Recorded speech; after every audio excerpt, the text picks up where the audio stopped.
No niin, tervetuloa Lepsämään. Tullaan tämmöiseen tosi upeeseen ja avaraan taloon. Voi sanoa, että tästä talosta ei kuutioita puutu. Lähdetään tänne vasemmalle ensiksi. Tästä löytyy makuuhuoneita, pari kappaletta. Siinä on master bedroom. Se on arkiolohuone, mukava sohvaryhmä tässä takkaintulossa. Voi katsoa, viettää iltaa ja tuolla on sitten ihan seurusteluun tilat. Ja mikä tietenkin mukavinta, niin kuin näkyy, niin ilmapuut löytyy ja kokonaishuonekorkeus on noin 5 metriä täältä pihan puolella. Jatketaan matkaa tästä, eli siinä oli olohuonepuoli. Täällä makuuhuoneita jatkuu eteenpäin. Tässä on 2 makuuhuonetta. Tuolla on upea kodinhoitohuone omalla sisäänkäynnillä ja sen perästä löytyy sitten vielä pesuhuone, suihku ja WC. Mennään tähän kodin tärkeimpään paikkaan, eli keittiöön. Täällä kelpaa kokata, niin kuin näkyy iso saareke. Täältä löytyy tosi upea keittiö taustalta. Se on 2 kertaa jääkaappi, viileäkaappi, pakastin integroidut koneet. Ja mietitään upea 8 hengen, 10 hengen ruokatila tuossa, niin mitä muuta suurperheelle voisi toivoa. Tai sitten jos tulee vieraita kylään.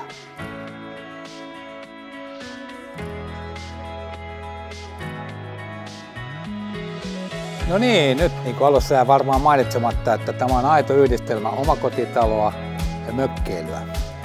Eli niin kuin nähdään, meillä on noin 300 neliön terassi tässä käytettävissä, miten halutaan sitä käyttääkin hyödykseen. Täällä on tämmöinen pieni seurustelupaikka, hiiligrilli, jos tykätään vähän herkutella ja laittaa rouheasti ruokaa.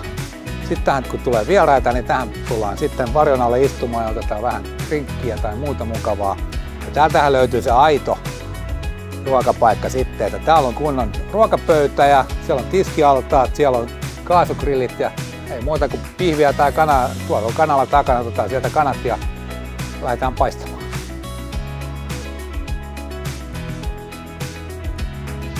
No niin, mikä on täällä parasta tietenkin, niin puulämmitteinen sauna ja täältä saa ihan oikeat löydöt niin kuin näkyy.